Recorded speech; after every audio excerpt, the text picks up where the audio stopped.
Hello students, today we are going to study some of the synthetic fiber and mainly we are going to study about the plastics.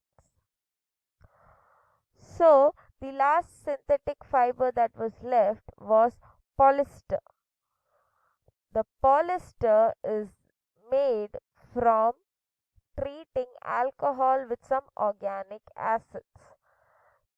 They treat this together to form the compounds called ester, which is the polymer because of which the polyester is made.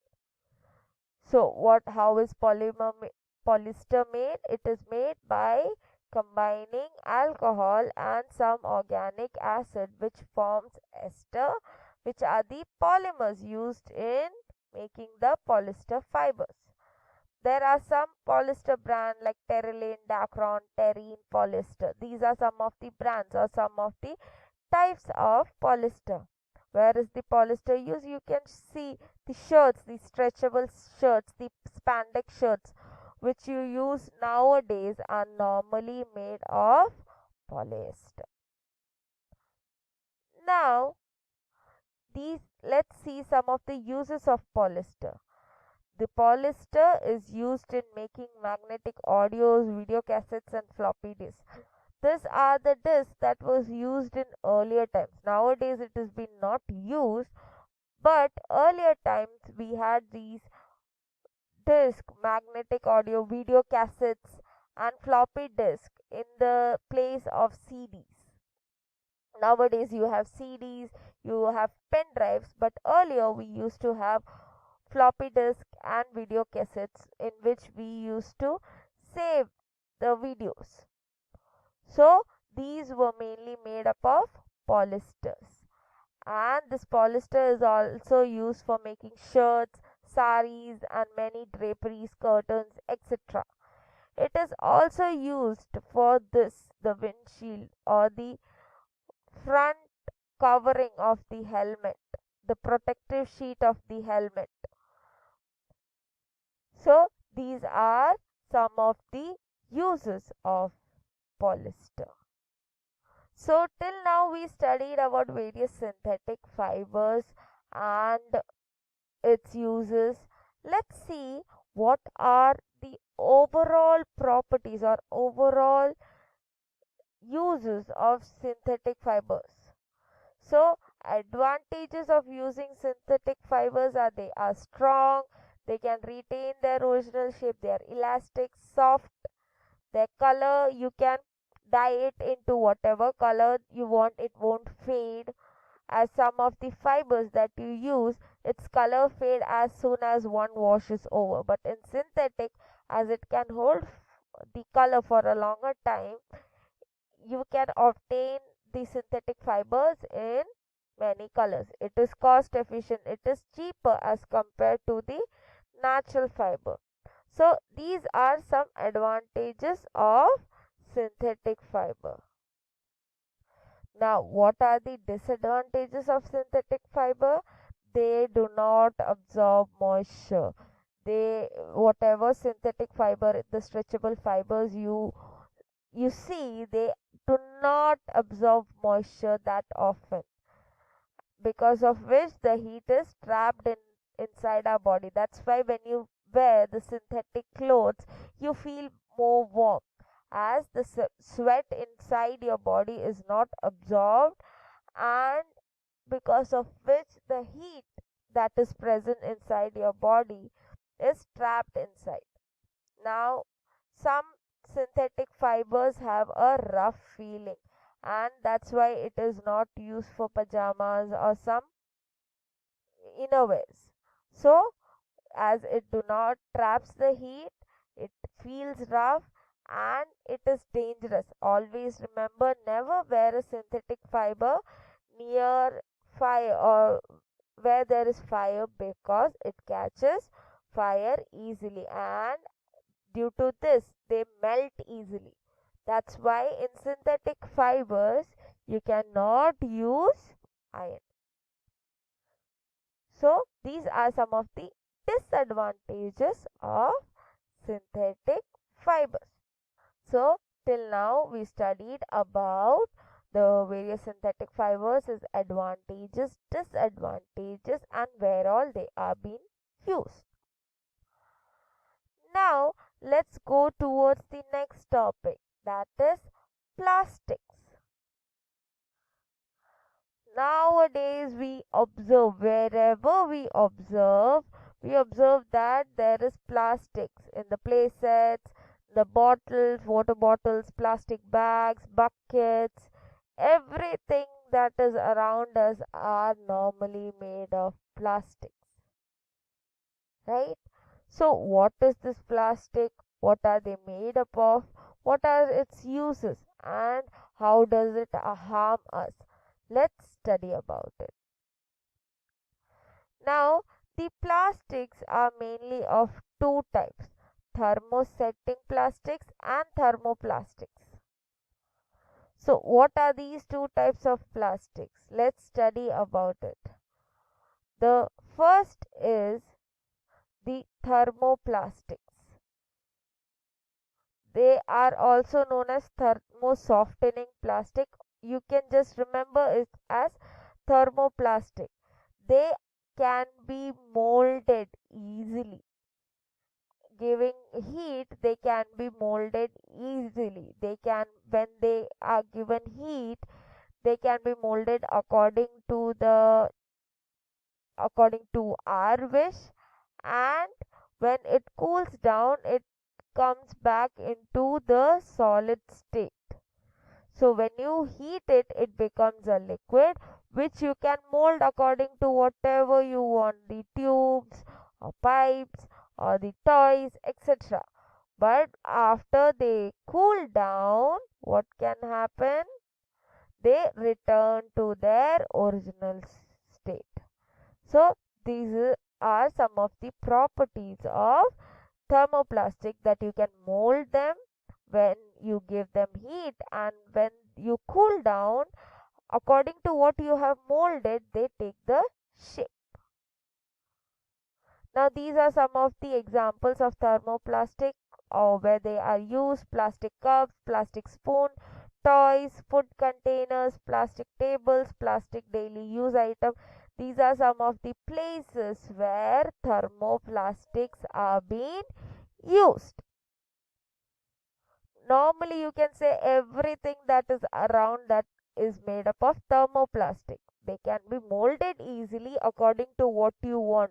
You want to make it a spoon, you want to make it a cup, you just need to heat it, mold it according to what you want, and when the it gets cold, you get your desired object. Now the next is thermosetting plastic. This is hard and rigid. The examples are bakelite and melamine. So they can be molded, but like thermoplastic, they cannot be remolded. Thermoplastic, if you have molded it once again, you give it heat and you set it again, you can get your desired shape. But thermosetting, you cannot remold it. It will remain in whatever position it was molded first. You cannot do it again. So it is a really hard and rigid plastic. It is dark in color, hard and resistant to heat and electricity. As it is resistant to heat and electricity, they are normally used in making your plug points, your switches, etc. And also they are used in your pans. You might have seen the black color thing, the handle of your pans. They are normally made up of thermosetting plastics. Electric wires, switch, lamps, holder, pins, plugs, as their resistance to heat and electricity, they are normally used in such fields. So let's see the place where they are being used. They are used in handles, they are used in fireman uniform, melamine wear, electric pins, the switches, etc. Every place you use thermosetting plastics. They are dark in color, they are insulators of heat and electricity, and they cannot be remolded again. So these are some of the properties and the places where the thermosetting plastic is being used. So we studied about two plastic, thermoplastic and thermosetting plastic.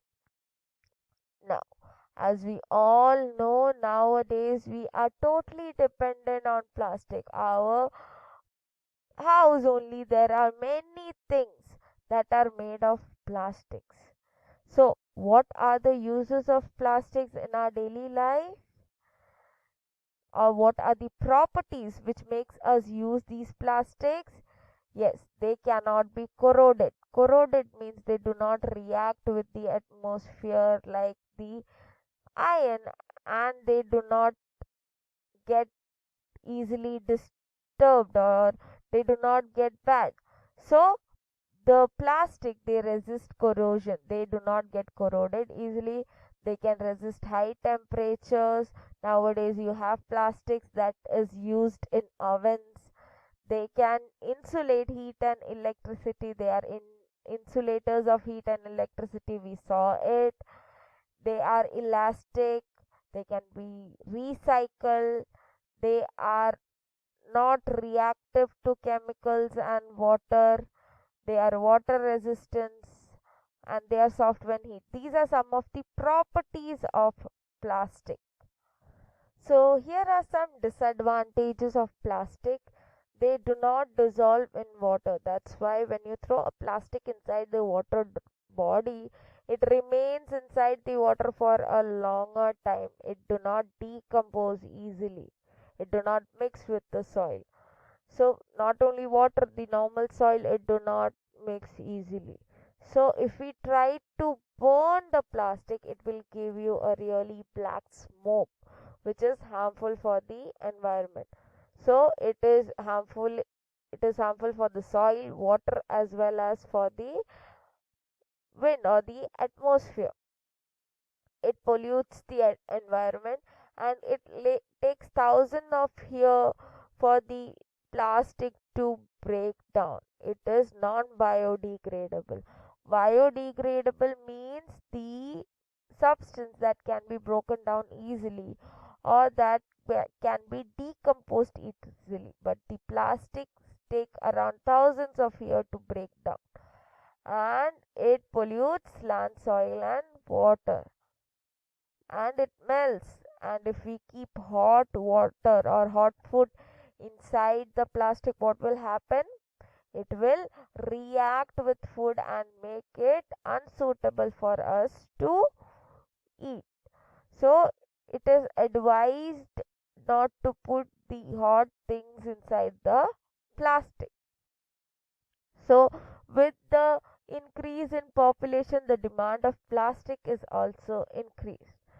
So what can we do about it? If this will keep on rising, the environment will be totally destroyed due to this plastic. So what, as a citizen, what can we do about it? As a citizen, we can reuse, reduce and recycle the plastic. For example, if you have a plastic bag at your home, you can reuse it several times in bringing the groceries from shop or the vegetables from the market.